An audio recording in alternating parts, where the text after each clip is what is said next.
ओम शांति। सर्व प्राप्तियों का स्रोत, सर्व खजानों का मालिक शिव बाबा हम पर रोज ज्ञान गुण शक्तियाँ, सुख शांति, आनंद, प्रेम, पवित्रता की रश्मियाँ भर भर कर लुटाते हैं, हमें अपने समान बनाते हैं। परंतु जैसे सूर्य की किरणें पहुँचती तो सब जगह है, परंतु कोई ले पाते हैं, कोई नहीं ले पाते। तो जितना संबंध में आते हैं सूरज के, संपर्क में आते हैं सूर्य के, उतना उसका फ़ायदा ले पाते हैं। परंतु यदि छिप जाते हैं, कुछ छिपा लेते हैं, भूलें कर लेते हैं, तो फ़ायदा नहीं उठा पाते। यहाँ भी ऐसे है, जब हम कुछ छिपाते हैं या बाबा से छिप जाते हैं, याद करना भूल जाते हैं, तो बाबा जो दे रहा है वो पूरी तरह ले नहीं पाते। और उसका एक और कारण बनता है कि जब हम श्रीमत को छोड़कर मनमत का आधार लेने लगते हैं, परमत का, जनमत का आधार लेने लगते हैं, तो ये बुद्धि हमें धोखा दे देती है। तो ईश्वरीय श्रीमत, ईश्वरीय प्राप्तियाँ कैसे कराती है, कैसे हम अपनी बुद्धि को पवित्र बनाकर सर्व खजानों से संपन्न बन सकते हैं, इस गुह्य रहस्य को आज हम ईश्वरीय महावाक्यों द्वारा समझेंगे। सुनते हैं बाबा के मधुर महावाक्य। आज है 28 तारीख, 28 दिसंबर 2024। बाबा के मधुर महावाक्य हैं। मीठे बच्चे, बाप आए हैं तुम्हें सर्व खजानों से माला माल बनाने। तुम सिर्फ ईश्वरीय मत पर चलो, अच्छी रीति पुरुषार्थ कर वर्षा लो, माया से हार नहीं खाओ। प्रश्न है, ईश्वरीय मत, दैवी मत और मनुष्य मत में कौन सा मुख्य अंतर है? है तो बहुत बड़ा अंतर, पर मुख्य अंतर कौन सा है? उत्तर है, ईश्वरीय मत से तुम बच्चे वापस अपने घर जाते हो, फिर नई दुनिया में ऊंच पद पाते हो। दैवी मत से तुम सदा सुखी रहते हो। तो दैवी मत कहाँ होती है? स्वर्ग में होती है। तो उस मत से सदा सुखी रहते हो, क्योंकि वह भी बाप द्वारा इस समय की मिली हुई मत है। तो दैवी मत भी बाबा ने ही दी है ना। इस समय बाबा ने हमें दिव्य गुणों से, दिव्य शक्तियों से सजाया है, दिव्य बुद्धि का वरदान दिया है, जिसके आधार पर सतयुग में दैवी गुण आते हैं और बुद्धि भी दिव्य बन चुकी होती है। तो ये दिव्य बुद्धि है ना, बाबा हमें अभी देते हैं, और फिर सतयुगी देवी देवताएं जब हम बन जाते हैं तो भी ये दिव्य बुद्धि कार्य करती है। तो ये भी तो बाबा द्वारा इस समय की मिली हुई मत है, लेकिन फिर भी उतरते तो नीचे ही हो। मनुष्य मत दुखी बनाती है। ईश्वरीय मत पर चलने के लिए पहले पहले पढ़ाने वाले बाप पर पूरा निश्चय चाहिए। किसी की भी गाइडेंस पे चलना है तो उस व्यक्ति पर आपको पूरा फेथ होना चाहिए, विश्वास होना चाहिए। उसी तरह यदि बाबा की श्रीमत पर चलना है तो उससे पहले बाबा पर पूरा निश्चय होना ज़रूरी है। ओम शांति। बाप ने अर्थ तो समझाया है। ओम शांति का अर्थ तो सबको पता है ना। मैं आत्मा शांत स्वरूप हूँ। जब ओम शांति कहा जाता है तो आत्मा को अपना घर याद आता है। तो ओम शांति, मैं आत्मा शांत स्वरूप हूँ, मैं निवासी शांति धाम की हूँ। मैं आत्मा शांत स्वरूप हूँ। फिर जब ऑर्गन्स मिलते हैं, आत्मा परम धाम में बिल्कुल शांत, फिर आत्मा को ऑर्गन्स मिलते हैं, तब टॉकी बनती है। पहले छोटे ऑर्गन्स होते हैं, फिर बड़े होते हैं, ऐसे ही होता है। अब परम पिता परमात्मा तो है निराकार, उनको भी रथ चाहिए टॉकी बनने के लिए। जैसे तुम आत्माएं परम धाम की रहने वाली हो, यहाँ आकर टॉकी बनती हो। बाप भी कहते हैं मैं तुमको नॉलेज देने के लिए टॉकी बना हूँ। बाप अपना और रचना के आदि मध्य अंत का परिचय देते हैं। बाबा टॉकी बनते हैं, मतलब आवाज़ में आते हैं, और फिर अपना भी परिचय देते हैं और सृष्टि चक्र का भी ज्ञान देते हैं। ये है रूहानी पढ़ाई। तो सुप्रीम रूह आकर रूहानी ज्ञान देते हैं, रूह का संपूर्ण ज्ञान देते हैं। रूह कैसे इस स्थूल वतन के अंदर पाठ बजाती है, उसका यथार्थ संपूर्ण ज्ञान देते हैं। तो यह है रूहानी पढ़ाई। वह होती है जिस्मानी पढ़ाई। तो वहाँ पर बॉडी कॉन्शियसनेस में आकर पढ़ते हैं। पढ़ाने वाले भी बॉडी कॉन्शियसनेस में होते हैं और पढ़ाते भी स्थूल व्यक्तियों के बारे में, वस्तुओं के बारे में, हिस्ट्री, ज्योग्राफी, चीज़ों के बारे में, प्लांट्स के बारे में, जीव जंतुओं के बारे में पढ़ाते हैं। वह अपने को शरीर समझते हैं। ऐसे कोई नहीं कहेंगे कि हम आत्मा इन कानों द्वारा सुनती है। अभी तुम बच्चे समझते हो, बाप है पतित पावन, वही आकर समझाते हैं मैं कैसे आता हूँ। तुम्हारे मिसल मैं गर्भ में नहीं आता हूँ, मैं इनमें प्रवेश करता हूँ। फिर कोई प्रश्न ही नहीं उठता। यह रथ है, इनको माता भी कहा जाता है। सबसे बड़ी नदी ब्रह्मपुत्रा है, तो यह है सबसे बड़ी नदी। पानी की तो बात नहीं है ना, यहाँ पर कोई पानी की नदी की बात नहीं है। ये ज्ञान की नदी है, ये गुणों की नदी है। ब्रह्मा बाबा, यह है महानदी, अर्थात सबसे बड़ी ज्ञान नदी है। तो बाप आत्माओं को समझाते हैं मैं तुम्हारा बाप हूँ। जैसे तुम बात करते हो, मैं भी बात करता हूँ। मेरा पाठ तो सबसे पिछाड़ी का है। हमने तो आदि से लेकर अंत तक पाठ बजाया, पर बाबा एंड में आते हैं तो सबसे पिछाड़ी का पाठ है। जब तुम बिल्कुल पतित बन जाते हो, तब तुमको पावन बनाने के लिए आना होता है।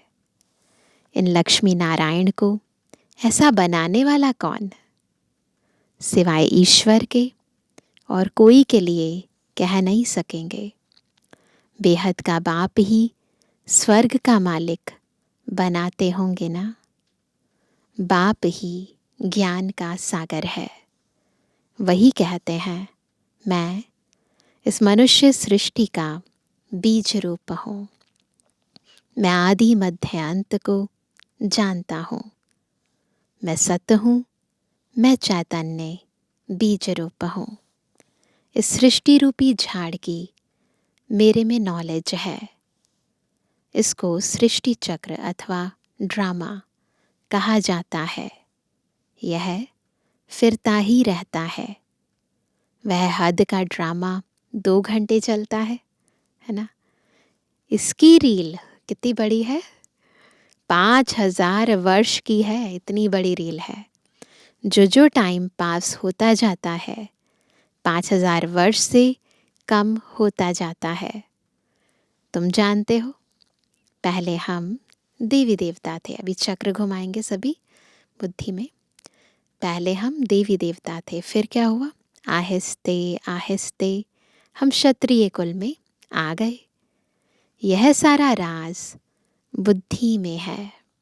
सारा राज बुद्धि में है ना सभी के। तो यह सिमरण करते रहना चाहिए। बाबा चाहते हैं बुद्धि में ना ये चक्र फिरता रहे। हम कौन थे, फिर क्या हुआ। हम शुरू में पाठ बजाने आए तो हम सो देवी देवता थे। 1250 वर्ष राज्य किया। टाइम तो गुजरता जाता है ना। लाखों वर्ष की तो बात ही नहीं, लाखों वर्ष का तो कोई चिंतन कर भी ना सके।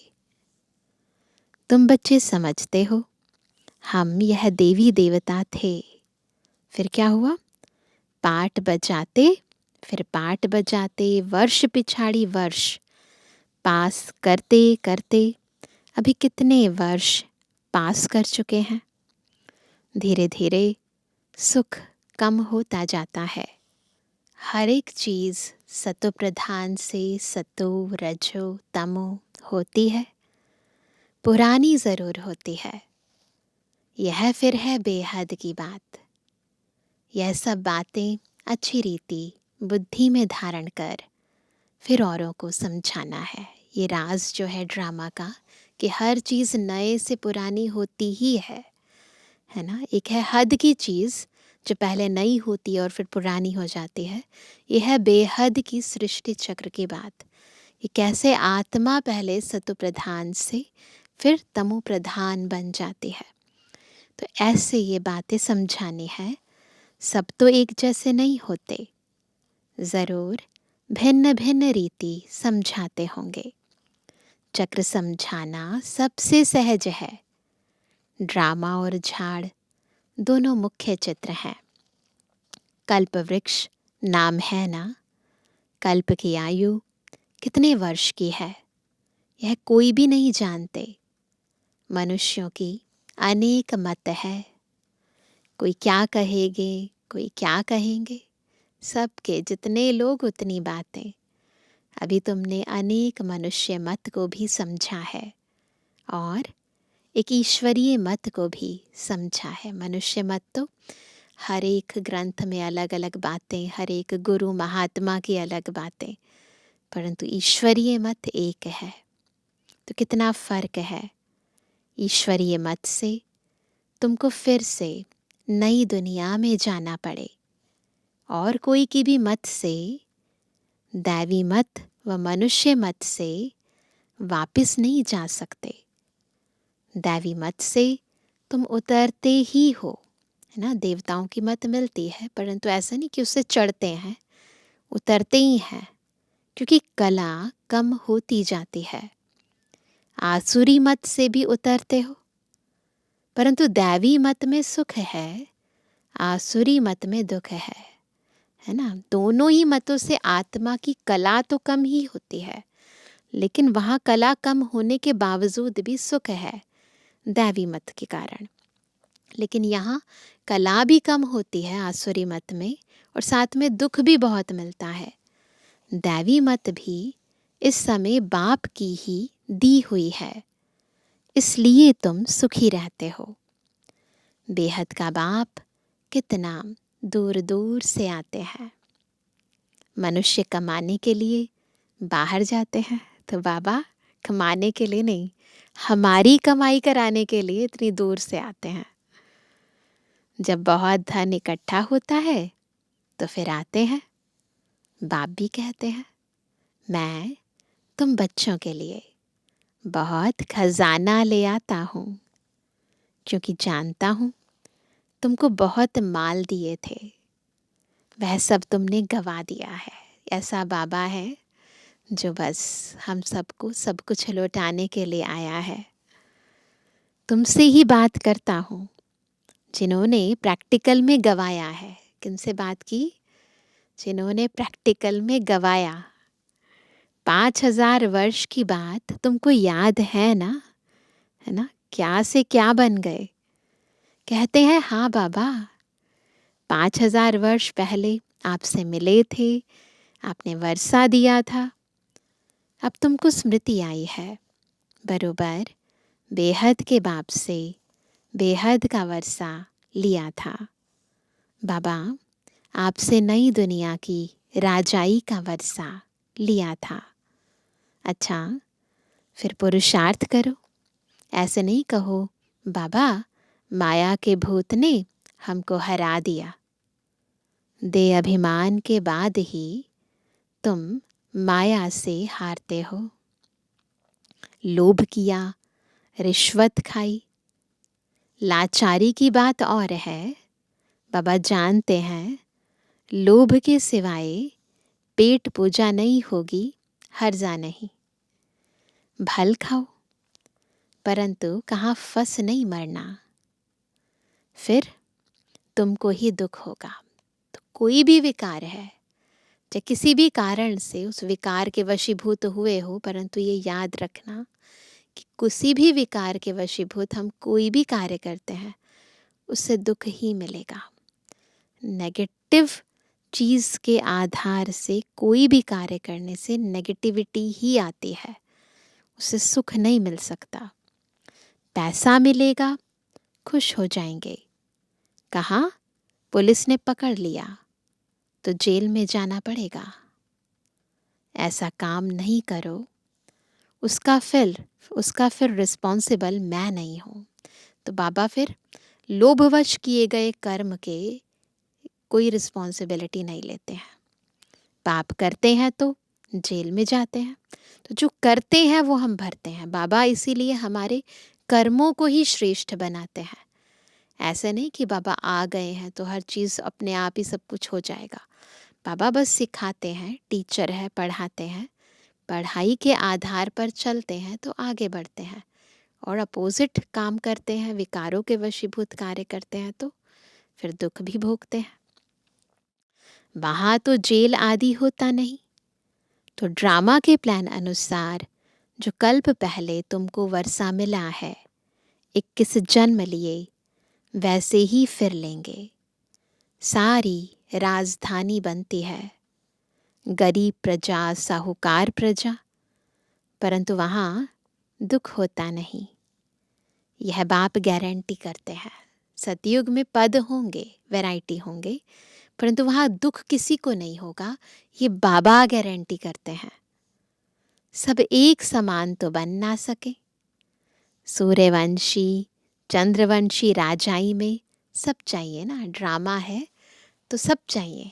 ऐसे नहीं सारे के सारे राजा बन जाएंगे, सारी रानी बन जाएंगे, नहीं।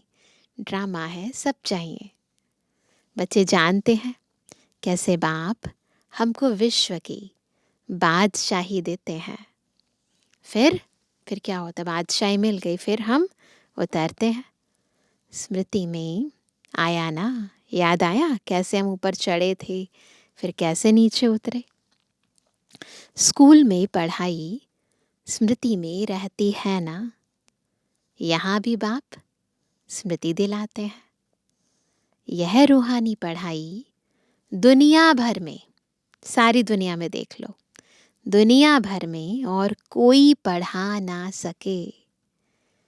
गीता में भी लिखा हुआ है, मन मना भव। इसको महामंत्र, वशीकरण मंत्र कहते हैं, अर्थात माया पर जीत पाने का मंत्र। माया जीते जगत जीत।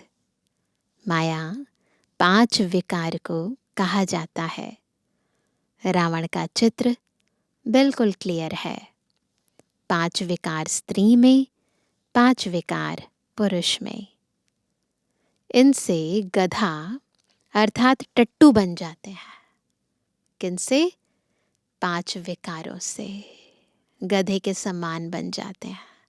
बिल्कुल अपने आप को देह भान की मिट्टी में लथेड़ लेते हैं। तो इसीलिए रावण के सिर पर गधा दिखाते हैं, इसलिए ऊपर में गधे का शीश देते हैं। अभी तुम समझते हो, ज्ञान बगैर हम भी ऐसे थे। कैसे थे?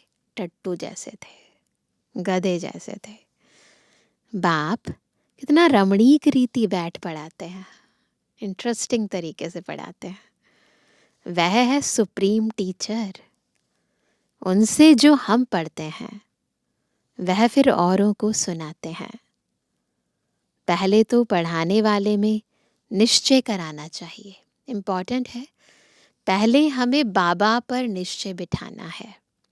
जब तक ये नहीं पता कि ये ज्ञान देने वाला कौन है, तब तक ज्ञान को ना ढंग से सुनेंगे, ना इस ज्ञान को जीवन में धारण करेंगे। तो इसीलिए पहले कौन ज्ञान दे रहा है उस पर निश्चय बिठाना है। बोलो बाप ने हमको यह समझाया है, अब मानो या ना मानो, यह बेहद का बाप तो है ना। तो बाबा सत्य है, तो सत्य को यदि हम नहीं मानते तो इसका मतलब ये थोड़ा ना कि सत्य नहीं रहेगा।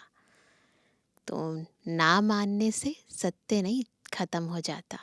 तो ऐसे ही बाबा की बात हम माने या ना माने, बाप तो बेहद का है ही हमारा। श्रीमत ही श्रेष्ठ बनाती है, तो श्रेष्ठ नई दुनिया भी जरूर चाहिए ना। अभी तुम समझते हो, हम किचड़े की दुनिया में बैठे हैं, दूसरा कोई समझ ना सके। वहां हम बहिष्ट स्वर्ग में सदा सुखी रहते हैं, यहाँ नर्क में कितने दुखी हैं। इसको नर्क कहो व विषय वैतरणी नदी कहो, पुरानी दुनिया छीछी है। तो ये नर्क के ही अलग अलग नाम है। विषय वैतरणी नदी जो दिखाते हैं, है ना, जो गरुड़ पुराण के अंदर बताई गई है कि कैसे नर्क में सजाएं मिलती हैं। तो वास्तव में ये दुनिया ही नर्क है, और विषय विकारों में मनुष्य आत्माएं गोते खा रही हैं। तो ये विषय वैतरणी नदी है, पुरानी दुनिया छीछी है। अभी तुम फील करते हो, कहाँ सतयुग स्वर्ग, कहाँ कलयुग नर्क। स्वर्ग को कहा जाता है वंडर ऑफ वर्ल्ड, त्रेता को भी नहीं कहेंगे।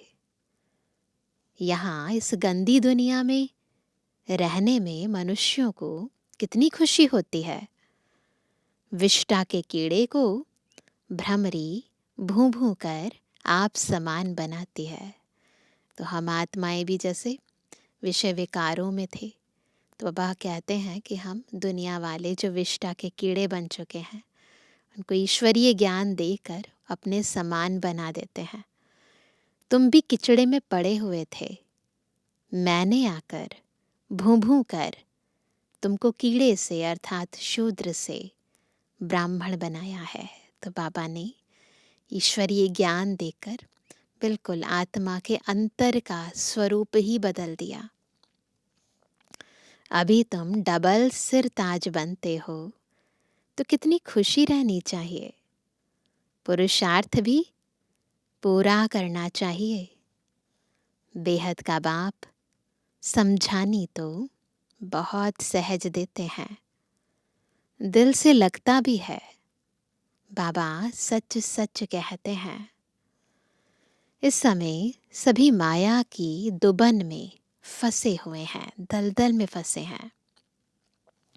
बाहर का शो कितना है, बाबा समझाते हैं, हम तुमको दुबन से आकर बचाते हैं, स्वर्ग में ले जाते हैं। बिल्कुल ऐसे फील होता है हम कहाँ थे, दलदल में फंसे हुए थे, बाबा ने हमको बाहर निकाला, फिर कहाँ ले जाते हैं, स्वर्ग में। स्वर्ग का नाम सुना हुआ है, अभी स्वर्ग तो है नहीं, सिर्फ यह चित्र है। यह स्वर्ग के मालिक कितने धनवान थे, लक्ष्मी नारायण। भक्ति मार्ग में भल रोज मंदिरों में जाते थे, परंतु यह ज्ञान कुछ नहीं था। अभी तुम समझते हो, भारत में यह आदि सनातन देवी देवता धर्म था। इन्हों का राज्य कब था, यह किसको पता नहीं है। देवी देवता धर्म के बदले अब फिर हिंदू हिंदू कहते रहते हैं। शुरू में हिंदू महासभा का प्रेसिडेंट आया था, ब्रह्मा बाबा अनुभव बता रहे हैं। बोला, हम विकारी असुर हैं, अपने को देवता कैसे कहलाएं। हमने कहा, अच्छा आओ तो तुमको समझाएं। देवी देवता धर्म की स्थापना फिर से हो रही है, हम तुमको स्वर्ग का मालिक बना देंगे, बैठकर सीखो। तो क्या बोला, बोला दादाजी फुर्सत कहाँ, फुर्सत नहीं, तो फिर देवता कैसे बनेंगे? तो टाइम तो निकालना पड़ेगा। यह पढ़ाई है ना, तो पढ़ाई में टाइम निकाल कर, है ना, ध्यान से मनन मंथन करना पड़ेगा। तभी तो देवी देवता पद मिलेगा। बिना टाइम इन्वेस्ट किए लगाए कैसे हम बनेंगे? बेचारे की तकदीर में नहीं था, मर गया। ऐसे भी नहीं कहेंगे कि वह कोई प्रजा में आएगा। क्यों? प्रजा में वही आएंगे जो एक्चुअली में भगवान को यथार्थ जान जाते हैं। जब तक दिल से नहीं कहते ना मेरा बाबा, तब तक स्वर्ग में एंट्री नहीं मिल सकती, फिर चाहे वो कोई भी पद हो।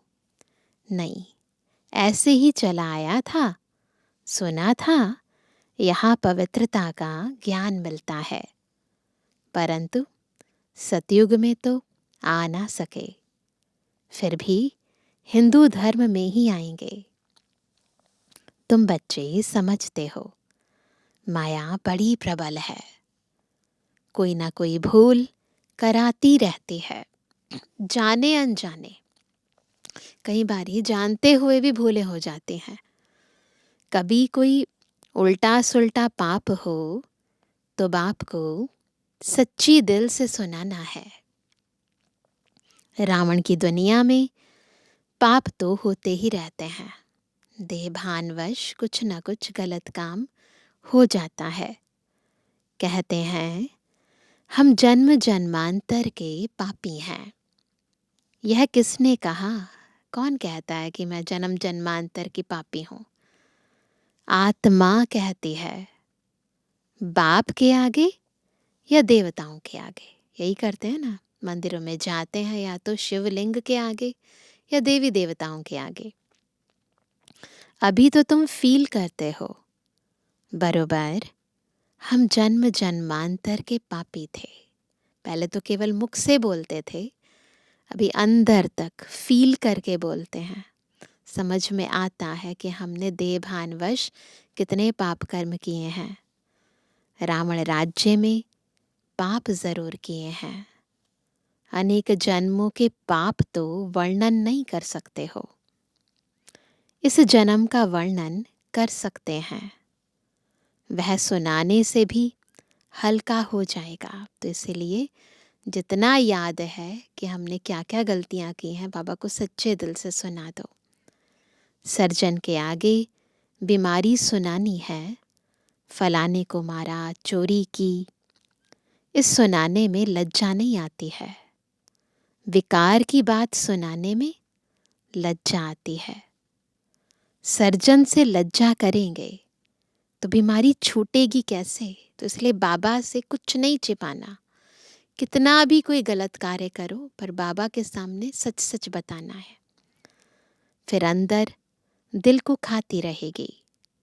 बाप को याद कर नहीं सकेंगे, सच सुनाएंगे तो याद कर सकेंगे।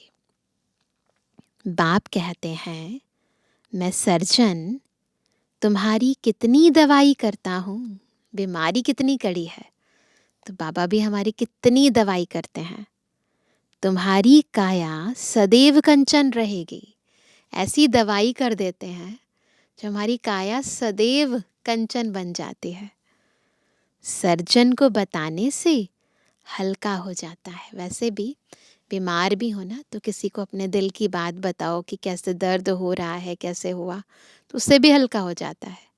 तो यहाँ भी अगर हम अपने अंदर की कमी, कमज़ोरियाँ, बुराइयाँ बाबा के आगे वर्णन कर देते हैं सच्चे दिल से, तो उस समय भी मन हल्का हो जाता है। कोई कोई आपे ही लिख देते हैं, बाबा हमने जन्म जन्मांतर पाप किए हैं, पाप आत्माओं की दुनिया में पाप आत्मा ही बने हैं। अब बाप कहते हैं बच्चे तुम्हें पाप आत्माओं से लेन देन नहीं करनी है।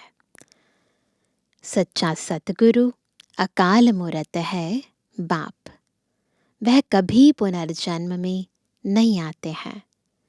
उन्होंने अकाल तख्त नाम रखा है, किन्होंने? सिख धर्म वालों ने, परंतु अर्थ नहीं समझते हैं। बाप ने समझाया है आत्मा का यह तख्त है, शोभता भी यहाँ है, तिलक भी यहाँ। भ्रुकुटी में देते हैं ना। असल में तिलक एकदम बिंदी मिसल देते थे। अभी तुमको अपने को आपे ही तिलक देना है। अभी खुद ही खुद को स्मृति दिलानी है कि मैं कौन हूँ। तो यह तिलक देना, बाप को याद करते रहो। जो बहुत सर्विस करेंगे तो बड़ा महाराजा बनेंगे। तो महाराजा बनना है ना सभी ने, तो इसीलिए बहुत सेवा करनी है। नई दुनिया में पुरानी दुनिया की पढ़ाई थोड़ी पढ़ना है। तो इतनी ऊंच पढ़ाई पर फिर अटेंशन देना चाहिए। पढ़ाई ऊंची है तो इसलिए अटेंशन देना बहुत ज़रूरी है। यहाँ बैठते हैं तो भी कोई का बुद्धि योग अच्छा रहता है, कोई का कहाँ कहाँ चला जाता है। कोई 10 मिनट लिखते हैं, कोई 15 मिनट लिखते हैं। किसका चार्ट अच्छा होगा, उनको, जिसका चार्ट अच्छा होगा उनको नशा चढ़ेगा। क्या नशा चढ़ेगा? बाबा इतना समय हम आपकी याद में रहे। 15 मिनट से जास्ती तो कोई लिख नहीं सकते। बुद्धि इधर उधर भागती है। तो ये बाबा हमारा चार्ट बताते हैं कि मैक्सिमम 15 मिनट एकाग्र बुद्धि होकर बाबा की पूरी दिल की याद में बैठते हैं। अगर सब एक रस हो जाए तो फिर कर्मातीत अवस्था हो जाए।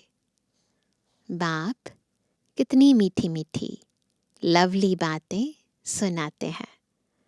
ऐसे तो कोई गुरु ने नहीं सिखाया। गुरु से सिर्फ एक थोड़ी सीखेगा। अगर ये सारा ज्ञान किसी मनुष्य आत्मा ने, किसी गुरु ने सिखाया होता तो बहुत सारे शिष्य होते ना। गुरु से तो हजारों सीखे ना। सतगुरु से तुम कितने सीखते हो। यह है माया को वश करने का मंत्र। माया 5 विकारों को कहा जाता है। धन को संपत्ति कहा जाता है। लक्ष्मी नारायण के लिए कहेंगे इन्हों के पास बहुत संपत्ति है।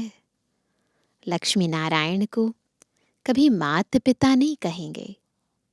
आदिदेव आदि देवी को जगत पिता जगत अम्बा कहते हैं, इनको नहीं। तो पहले तो भक्ति मार्ग में किसी भी देवी देवता के सामने जाकर कह देते थे तुम मात पिता, परंतु अब हमें यथार्थ समझ में आया है कि लक्ष्मी नारायण तो केवल अपने बच्चों के ही माता पिता हैं। परंतु इस समय बाबा, ब्रह्मा बाबा, शिव बाबा हमारे माता पिता हैं। और फिर दूसरा जगदम्बा माँ और ब्रह्मा बाबा हमारे माता पिता हैं। यह स्वर्ग के मालिक हैं। अविनाशी ज्ञान धन लेकर हम इतने धनवान बने हैं। अम्बा के पास अनेक आशाएं लेकर जाते हैं। लक्ष्मी के पास सिर्फ धन के लिए जाते हैं और कुछ नहीं, क्योंकि मम्मा ने जगदम्बा स्वरूप में, ब्राह्मणी स्वरूप के अंदर हम आत्माओं को ज्ञान गुण शक्तियाँ सर्व खजाने प्रदान किए। लक्ष्मी के रूप में तो उस आत्मा के पास केवल धन है, परंतु इस समय जब वही आत्मा जगदम्बा के रूप में है तो वो आत्मा सर्व प्राप्तियों से भरपूर होकर सर्वात्माओं को सब ईश्वरीय ज्ञान रत्नों से श्रृंगारित कर रही है। तो इसीलिए उनके पास सब प्राप्तियों के लिए जाते हैं, लेकिन लक्ष्मी के पास केवल धन के लिए जाते हैं और कुछ नहीं। तो बड़ी कौन हुई? यह है। यह किसी को पता नहीं अम्बा से क्या मिलता है, लक्ष्मी से क्या मिलता है। लक्ष्मी से सिर्फ धन मांगते हैं, अम्बा से तुमको सब कुछ मिलता है। अम्बा का नाम जास्ती है, क्योंकि माताओं को दुख भी बहुत सहन करना पड़ा है, तो माताओं का नाम जास्ती होता है ना। तो इस समय संगम युग पर जो आत्मा जितना बाबा के लिए सहन करती है, सुनती है, समाती है, ईश्वरीय शक्तियों को धारण करती है, सेवा करती है, उसी के आधार पर फिर भक्ति मार्ग के अंदर उनका नाम बाला होता है, उन्हें पूजा जाता है, उनकी महिमा की जाती है। अच्छा, फिर भी बाप कहते हैं बाप को याद करो तो पावन बन जाएंगे, चक्र को याद करो, दैवी गुण धारण करो। तो ये बहुत इम्पॉर्टेंट बात है जो बाबा रोज़ रिपीट करते हैं। बाबा को याद करना है, चक्र को याद करना है, दैवी गुण धारण करने हैं। बहुतों को आप समान बनाओ। गॉड फादर के तुम स्टूडेंट हो, कल्प पहले भी बने थे, फिर अब भी वही एम ऑब्जेक्ट है। यह है सत्य नर से नारायण बनने की कथा। कौन सी कथा? ये जो भी हम सुन रहे हैं, इस कथा को जब हम बिल्कुल अपने भीतर समा लेते हैं, इस ज्ञान का मनन मंथन करते हैं, तो अंतर आत्मा में परिवर्तन हो जाता है। नर से हम नारायण, नारी से लक्ष्मी बन जाते हैं। अच्छा, जय बाबा दादा और मीठी मम्मा का मीठे मीठे सिक्के लदे नंबरवार पुरुषार्थ अनुसार यथा योग बच्चों को गुड मॉर्निंग। रूहानी बच्चों की रूहानी बाप दादा को गुड मॉर्निंग, नमस्ते नमस्ते नमस्ते। धारणा के लिए मुख्य सार। पहला, अपनी बीमारी सर्जन से कभी भी छिपानी नहीं है। माया के भूतों से स्वयं को बचाना है। अपने को राज तिलक देने के लिए सर्विस जरूर करनी है। दूसरा, स्वयं को अविनाशी ज्ञान धन से धनवान बनाना है। अब पाप आत्माओं से लेन देन नहीं करनी है। पढ़ाई पर पूरा पूरा अटेंशन देना है। वरदान है, इस कल्याणकारी युग में सर्व का कल्याण करने वाले प्रकृति जीत माया जीत भव। कैसे बनेंगे प्रकृति जीत माया जीत? जब कल्याणकारी युग में सबका कल्याण करेंगे। संगम युग को कल्याणकारी युग कहा जाता है। इस युग में सदा ये स्वमान याद रहे कि मैं कल्याणकारी आत्मा हूँ। मेरा कर्तव्य है पहले स्व का कल्याण करना, फिर सर्व का कल्याण करना।